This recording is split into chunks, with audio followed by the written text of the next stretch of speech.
Hello.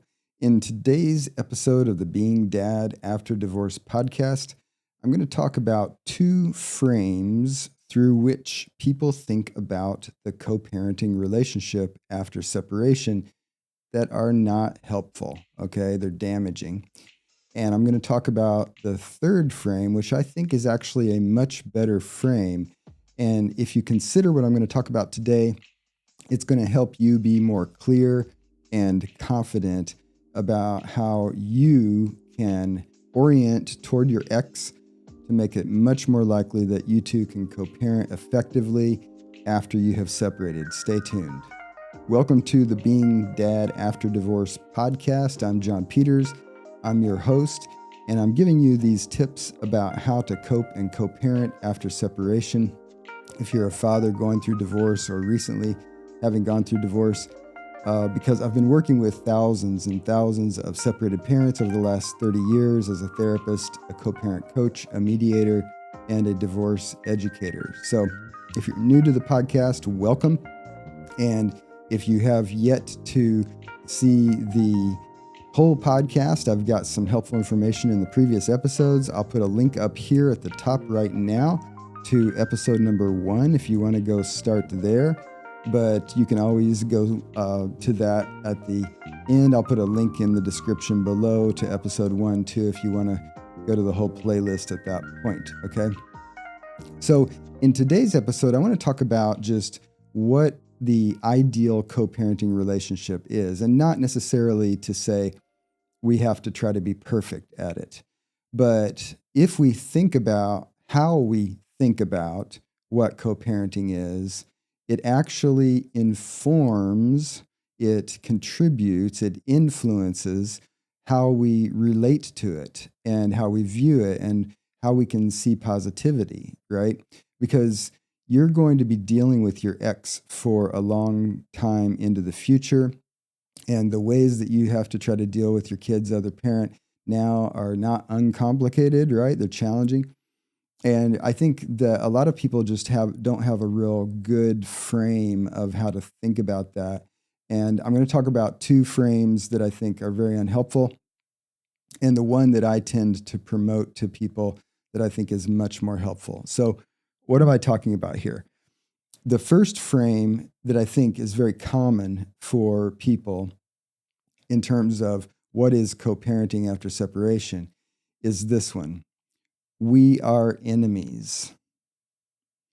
People take the we are enemies frame, and that's how they make sense of their ex, okay?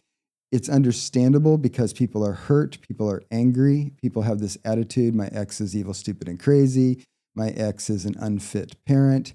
For me to get along okay in my life and my life as a parent to my kid or kids, that I have to attack my ex, I have to diminish them, I have to weaken them, okay? So the metaphor here is battle. I'm doing battle with my ex. In order to co-parent after separation, I see my ex as an enemy. I'm going to do battle with her. I'm going to maybe battle formally in court. And court is very adversarial. We are enemies is the frame for court, right? And I'll talk about this in a later episode of why court actually ends up being, in a lot of cases, a complicating factor for effective co-parenting after divorce. But in any case, parents are often battling formally in court. They're battling informally outside of court. And they basically have this stance toward each other that we are enemies. Okay, so how do you treat an enemy? You're hostile. You have problematic or no communication. You show disdain and anger by non-compliance, right? You do things to weaken their position, all right? That is not a helpful frame for co-parenting after divorce. If I primarily am thinking about my daughter's mom as an enemy and me getting along okay by weakening her and attacking her, number one, that's going to negatively impact my daughter directly because she's going to see that hostility. It's going to damage my relationship with my daughter if she sees me seeing her mom as an enemy, okay? And this is partly because she just sees the hostility, but it's also even deeper than that because kids see themselves as not completely differentiated from the parents. So every time one parent attacks a kid, they by dissing the other parent, the kid feels the attack. If I say to my daughter, "Your mom is an F and B," I have just said to my daughter, "You're an F and B." There's no way around that. My daughter's going to take it personally. Okay, we take attacks on people we identify with as personal attacks. Okay, so if I have that frame, her mom is my enemy. That's the fundamental way I think of her. Then I'm going to treat her like an enemy. That's going to damage my relationship with my daughter. Okay. And it may actually damage her relationship with her mother. Okay. Because if I truly do things that aggressively weaken her mother, I put her at financial risk, I put her at emotional risk, I do things that actually compromise her, I'm limiting her mother's ability to mother our daughter effectively. Okay. In battle, you knock out your enemy's positions, you weaken their forces, you damage their infrastructure, you damage their equipment, you weaken them so they can't be effective.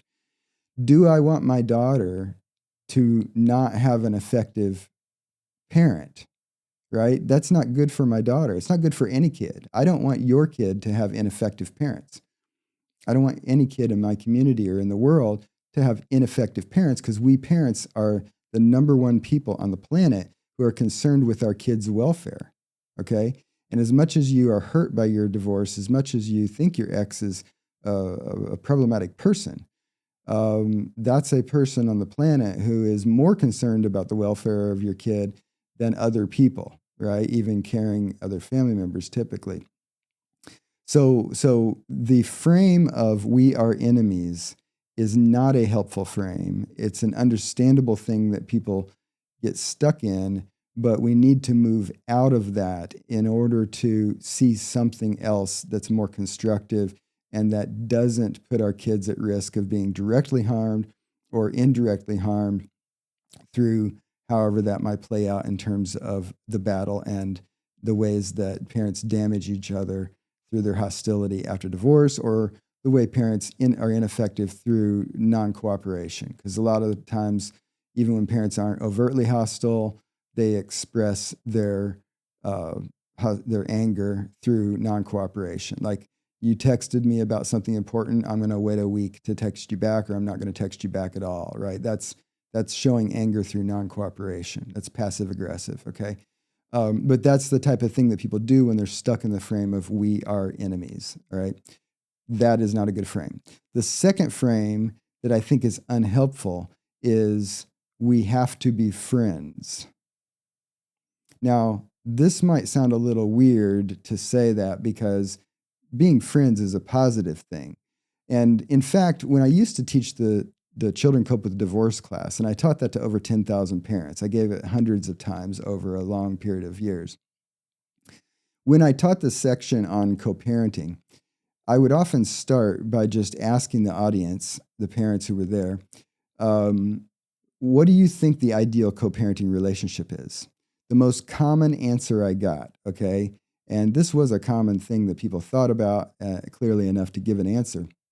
But for the people who raised their hand and responded, they would often say, well, we would be friends, which makes a lot of sense, okay? Because people think, well, friends are better than enemies, and friends tend to try to get along. Friends have high involvement, which parents often do after separation, even though they may not want to because they share a kid. And friends, treat each other well, and it's just generally more rosy than other types of relationships. Here's the problem I have with that frame. Many parents are not going to ever be friends with a capital F. It's just not going to happen, okay?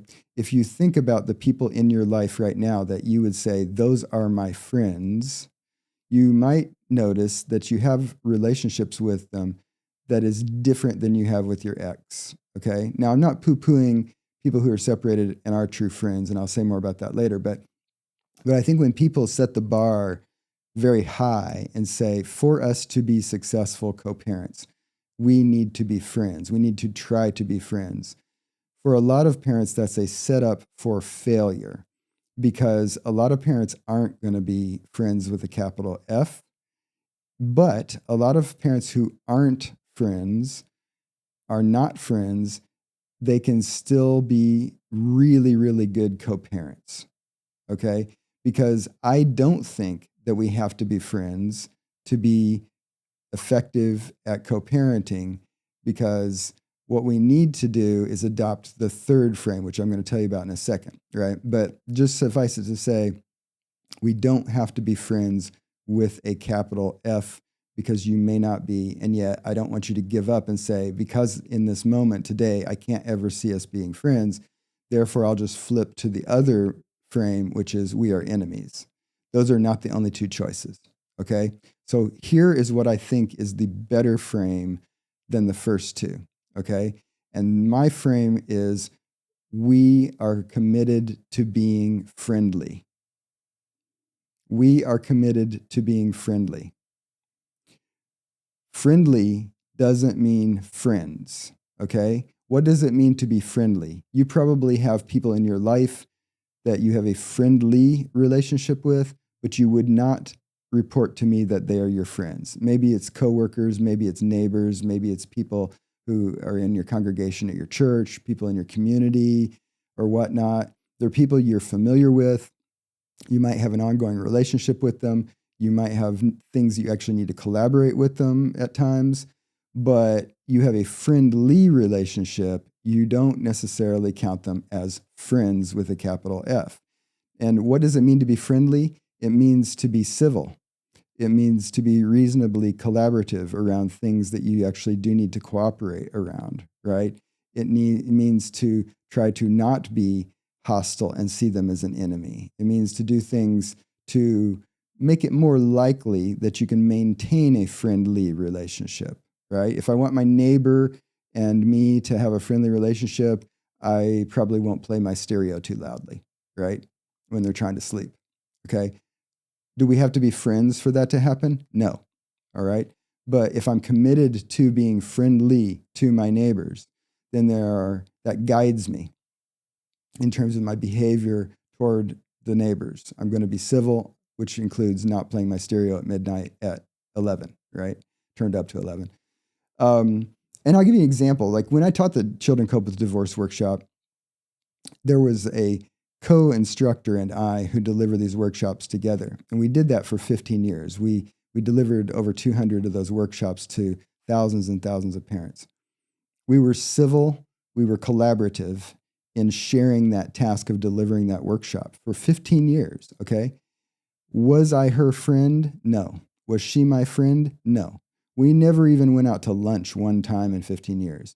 She never invited me to her birthday parties, okay? I never invited her to my Thanksgiving, right? We weren't friends with a capital F, but we had a friendly relationship, which made it a very workable relationship. And we were able to deliver hundreds of that workshop to thousands of parents very efficiently and effectively. And there was give and take. If she called me the morning of the workshop and said, "John, I'm in bed sick. Can you do the whole workshop yourself?" Yeah, right. Or if I called her and said, "I've got an appointment that morning. I'm going to come to the workshop late. Can you do the first part and I'll do the later part and make it up to you?" She said, "Fine," right? There was give and take. So the best frame, I think, for thinking about what is the ideal co-parenting relationship is we are committed to having a friendly relationship, which also makes it more attainable, okay? Because, for example, you could have a friendly relationship with a coworker at work whom you don't really like. You don't want more of them. In fact, you might prefer to have less of them, but you're friendly and you get along fine, right? If you're going to try to be friends with a capital F with someone, you're going to have to like them and they're going to have to like you, right? And so I encourage you to consider not setting the bar too high. Now, if you and your ex have an amicable relationship and you get along great and you are more of what we would say is a friend relationship, that's fine. I don't think you have to not be friends. But I think we need to lower the bar but keep the bar framed in a way that is positive and constructive so that it guides how we relate to our kid's other parent in a way that makes it more likely that we can co-parent in a civil and collaborative way because that's good for our daughter. That's good for our shared kid. The more that we can be civil and collaborative, even if we don't like each other in all moments of time, right? That's just better for co-parenting. It means you're going to be better with your communication, better with your collaboration of the things that you do need to share. And overall, it's not going to lead you into that endless hostility that the first frame, we are enemies, tends to cause, right? So just some things to think about in terms of your stance toward your ex. Is this easier said than done? Like a lot of things, yes. Okay. But I do believe that each of us, me, you, everybody, we do have the capacity to commit ourselves to a policy of being civil and collaborative where it's necessary.